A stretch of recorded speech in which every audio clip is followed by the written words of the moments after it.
موضوع ہماری گفتگو کا علماء ہے۔ العلماء ورثۃ الانبیاء، علماء انبیاء کے وارث ہیں۔ ہمارے علاقے سے ایک بہت بڑے عالم بزرگوار حجت الاسلام والمسلمین اخوند امداد صاحب ہم سے بچھڑ گئے ہیں۔ یہ ان کی ذات ایسی تھی، بالکل بے لوث، غیر متنازعہ، نہ کسی سیاسی سرگرمی میں انہوں نے حصہ لیا، نہ کسی کا کبھی برا چاہا۔ انہوں نے ساری زندگی دین کی تبلیغ کی ہے۔ بہت ملنسار انسان، انہیں ایسی شخصیت ہے، غیر متنازع شخصیت، کبھی اس کی مخالفت، اس کے بارے میں ایک غلط جملہ کسی سے آج تک میں نے نہیں سنا ہے۔ اور اللہ تعالیٰ نے ان کو زندگی بھی اچھی خاصی دی، اور اسی زندگی کا انہوں نے بھرپور استفادہ کیا اور دین کی خدمت میں گزاری پوری زندگی، اور نمونہ عمل چھوڑا۔ اور ان کی وفات کے بارے میں جو میں نے سنا ہے، کہتے ہیں آخری کام جو انہوں نے کیا، مسجد میں جا کے نماز ادا کی، گھر آیا، اللہ تعالیٰ کو اپنی امانت دے دی۔ ایسے لوگ بہت کم ملتے ہیں۔ اللہ تعالیٰ اس عالم بزرگوار کو اپنی جوار رحمت میں جگہ عنایت کرے۔ یہ علماء وہ ہیں کہ جو ہمارے دنیا میں بھی کام آتے ہیں، ہماری آخرت میں بھی یہ ہمارے کام آتے ہیں۔ ثلاثۃ یشفعون الی اللہ یوم القیامہ، روز قیامت تین چیزیں ایسی ہیں، تین شخصیات ایسی ہیں کہ جو ہماری شفاعت کریں گی۔ پہلے نمبر پہ انبیاء ہماری شفاعت کریں گے روز قیامت۔ یہ انبیاء ہوں گے جو ہمیں شفاعت سے جنت تک پہنچائیں گے۔ دوسرے نمبر پہ ثم العلماء، یہ علماء وہ ہیں جو روز قیامت ہمارے لیے باعث شفاعت بنیں گے، شفاعت کریں گے۔ اور تیسرے نمبر پہ ہیں شہداء۔ اور حال ہی میں ہمارے علاقے سے جو دو اور بزرگان اس دنیا سے گئے ہیں، کچھ ہی دن، ہفتہ 10 دن کے اندر اندر، وہ ایک بہت بڑے ذاکر گزرے ہیں۔ ایسا ذاکر کہ جس کی آواز میں بڑی تاثیر تھی، جناب آغا سید محمد الحسینی۔ اللہ نے ان کو ایسی آواز دی تھی کہ جس وقت مجلس کے اندر، امام بارگاہ میں، جلوس کے اندر یہ مرثیہ نوحہ پڑھتے تھے تو لوگ اس کی آواز سے اس طریقے سے مجذوب ہوتے تھے کہ سب کے سب اس کی آواز سنتے ہی رہتے تھے۔ اللہ تعالیٰ نے ان کو خوش شکل بھی بنایا تھا، صورت کے اعتبار سے بہت نورانی تھے، اور ایک ہماری مجلسوں کی ایک بہت بڑی زینت تھی۔ یہ سید بزرگوار بھی ہم میں نہ رہے۔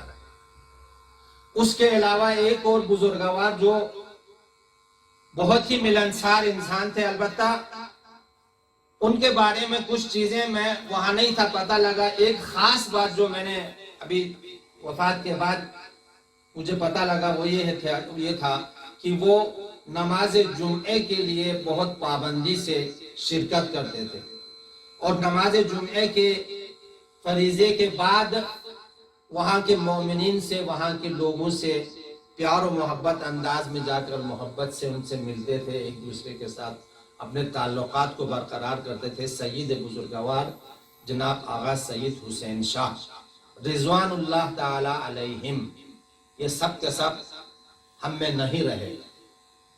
اللہ تعالیٰ ان تینوں بزرگواروں کو اپنے جوار رحمت میں جگہ عنایت کریں۔ یہ دو سید بزرگوار یہ سادات ہیں۔ سادات ماشاءاللہ سے، یہ بھی ہمارے علاقے کا یہ افتخار ہے کہ سادات کے لیے جتنا احترام ہمارے علاقے میں ہے، جتنی عزت سادات کی ہمارے ہاں کی جاتی ہے، شاید دنیا کے اور کسی علاقے میں اتنی عزت نہ کی جاتی ہے۔ یہ وہاں کے، یہ بھی ہمارے علماء کا ورثہ ہے، یہ ہمارے علماء نے سکھایا ہے سادات کا احترام کرنا۔ ہمارے بڑے بڑے علماء جب کوئی سید بچہ بھی آتا تھا، کہتے اس کے تعظیم کے لیے کھڑے ہو جاتے تھے۔ تو لہٰذا ہمارے علاقے میں سادات کا بڑا احترام ہے۔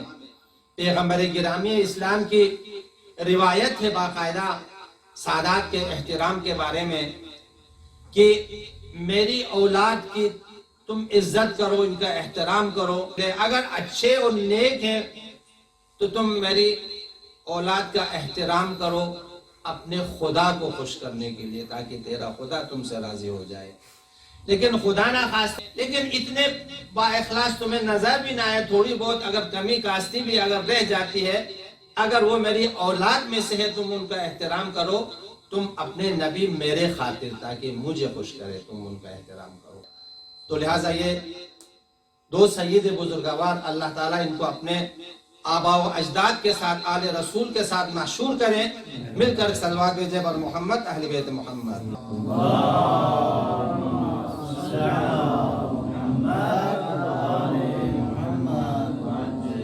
عبداللہ ابن مبارک کے نام سے ایک شخص گزرا ہے، وہ ایسا شخص تھا کہ یہ 1 سال جہاد پہ جاتا تھا اور 1 سال یہ حج پہ جاتا تھا۔ 50 سال اس کے گزر چکے تھے یہی کام کرتے ہوئے۔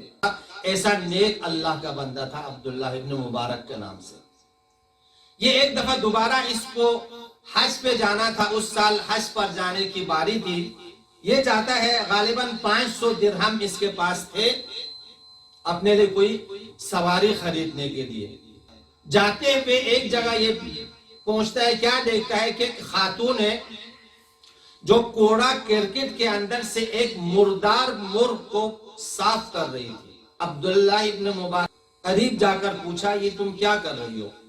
تو اس خاتون نے تو سنو مجھ سے، میں سادات گھرانے کی خاتون ہوں، میں اولاد پیغمبر ہوں، میرے گھر میں میری جوان لڑکیاں ہیں جن کے پاس کھانے کو کچھ نہیں ہے اور کئی دن سے وہ بھوکے ہیں، میرے بچے، میرے پاس کچھ بھی نہیں ہے، میری مجبوری ہے، اس وقت میں یہ مردار مرغ کو لے جا کر پکا کر اپنے بچوں کو کھلاؤں گی۔ یہ میں ایک رات کو میں تبلیغ پر گیا تھا، تو اس وقت ایک رات میں نہیں سویا ہوں۔ ایک بہت بڑے زمیندار نے دیسی گھی کے اس نے پلاؤ بنایا تھا، دیسی گھی سے لوگوں کو کھلانے کے لیے۔ میں وہاں پہلوان مبلغ گیا ہوا تھا ماہ مبارک رمضان میں، تو وہاں پر یہ ہوا کہ ایک دیگ کے اندر چوہے کی مینگنی آ گئی تھی۔ آ کے میرے سے پوچھا مولانا اس میں چوہے کی مینگنی آ گئی ہے، میں کیا کروں؟ میں نے کہا تمہیں ایسی نظر آتا ہے کوئی کالی چیزوں کو اٹھا کر پھینک دو، کھلاؤ لوگوں کو۔ انہوں نے کہا نہیں، وہ ہم نے دیکھ لیا ہے تو کوئی چارہ نہیں ہے، اس کو تم نہیں کھلاؤ لوگوں کو، نجس چیز تم نہیں کھلا سکتے، اس کو کنارے رکھو، کوئی جانور وانور اگر کھانے والا ان کو کھلا دو، کچھ بھی کر لو، لوگوں کو یہ نہیں کھلاؤ۔ اس کو انہوں نے الگ کر دیا، 17 دیگ جو ہے انہوں نے کھلا دیا۔ میں گیا اپنے ڈیرے پہ، وہاں فون آیا میرے پاس، اس طرف سے کوئی خاتون بول رہی تھی، اس نے یہ کہا کہ مولانا آپ نے وہ جو دیگ الگ کرایا ہے وہ آپ نے غلط کیا۔ بولا کیوں؟ بولا میرے گھر میں ہم لوگ بھوکے ہیں، ہم لوگ غریب لوگ ہیں، ہمارے کو نہ کوئی مدد کرتا ہے یہاں پہ، نہ ہمارے پاس کوئی کھانے کو کچھ ہے، ہم لوگ کئی دن بھوکے رہتے ہیں، اس وقت ہم بھوکے ہیں، تو لہٰذا یہ کہ آپ ان سے کہو وہ دیگ ہمیں دے دو، ہم کھا لیں گے، زیادہ سے زیادہ بعد میں اپنا منہ ہاتھ پاک کر لیں گے، یہی ہو سکتا ہے، اور کیا ہوگا۔ اب یقین جانے وہ رات میں ساری رات میں سویا نہیں ہوں۔ پھر میں نے وہ جس بندے نے کھانا کھلایا تھا اس کو بلوا کے راتوں آ کے بولا یار کسی کا اس طرح سے فون آیا ہے، یہ ان کا اس طرح سے تم لوگ کیا کرتے ہو، یہ تم 18 دیسی گھی سے بنا کے چاول کھلاتے ہو، تمہارے گھر میں لوگ یہاں نجس چیز کھانے کے لیے تیار ہے، آپ اس کا ایڈریس ہمیں دے دو، ہم خود جاتے ہیں تحقیق کرتے ہیں، ہمیں اس کا نہیں پتا، ہمارے علاقے میں ایسے بھی لوگ ہیں۔ تو لہٰذا یہ کہ وہ اسی وقت گئے۔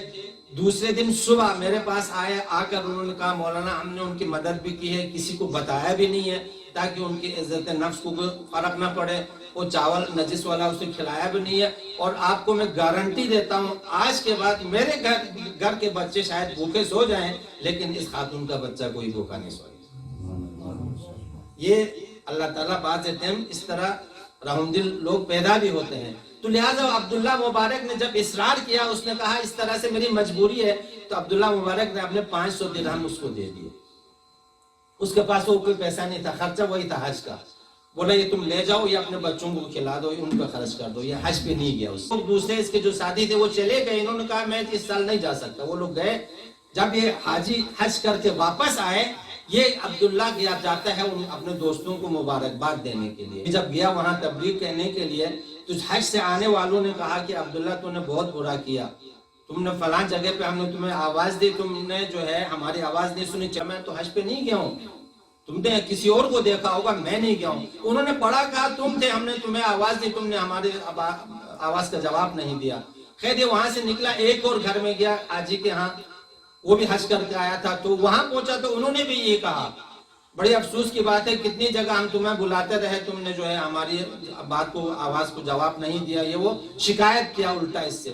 ان سے بھی بہت اصرار کیا، اس نے کہا میں تو نہیں حج پہ گیا تھا، کسی اور کو دیکھا ہوگا. بہرحال یہ جہاں جہاں بھی جاتا تھا ہر کوئی اس کو حج کی تبلیغ کہتا تھا، جبکہ یہ گیا نہیں تھا. یہ پریشان ہو گیا، یہ گھر آتا ہے، گھر آ کے سو جاتا ہے. عالم خواب رسول گرامی اسلام پیغمبر خدا کو خواب میں دیکھتا ہے. پیغمبر خدا کے پاس جا کر یہ عرض کرتا ہے یا رسول اللہ میں حج پر نہیں گیا ہوں، یہ کیا وجہ ہے کہ یہ لوگ مجھے حج کی مبارکباد دیتے ہیں جبکہ میں حج پہ اس سال نہیں گیا ہوں. پیغمبر خدا فرماتے ہیں اے عبداللہ ابن مبارک، درست ہے تم حج پر نہیں گئے تھے، لیکن تو نے اپنا حج کا پیسہ میری اولاد کی مدد کے اوپر خرچ کیا تھا. میں نے خدا کی بارگاہ میں دعا کی تھی، بار خدایا عبداللہ ابن مبارک اس سال اس لیے حج پہ نہیں جا سکا کہ اس نے حج کا خرچہ میری اولاد کے اوپر خرچ کر دیا تھا. بار خدایا تو ایک فرشتے کو اس کی شکل و صورت میں خلق فرما اور اس فرشتے کی یہ ذمہ داری لگا دے، اس سال اس کے بدلے میں یہ جا کے حج انجام دے. یہ فرشتہ اللہ نے میری دعا کو مستجاب کیا ہے، اور اس فرشتے نے در حقیقت اللہ تعالیٰ نے جو تمہاری شکل و صورت میں میری دعا کے نتیجے میں خلق کیا تھا، در حقیقت وہ تمہارے بدلے میں حج کر رہا تھا. ان حجاج نے اس فرشتے کو دیکھا ہے، وہ سمجھ رہے تھے تم گئے ہو. اس نے اللہ کا شکر ادا کیا کہ ایک فرشتے نے میری نیابت میں اس سال کا میرا حج ادا کیا. تو پیغمبر نے فرمایا اے عبداللہ ابن مبارک، آج کے بعد تم چاہے حج پر جاؤ یا نہ جاؤ، وہ فرشتہ جسے اللہ نے تیری شکل و صورت میں خلق فرمایا ہے وہ قیامت تک تمہارے بدلے میں حج کرتا رہے. تو لہٰذا یہ ہے سادات کا احترام اور سادات کی مدد کرنے کا بدلہ. چند کلمے آل رسول کی مصائب کے عرض کروں.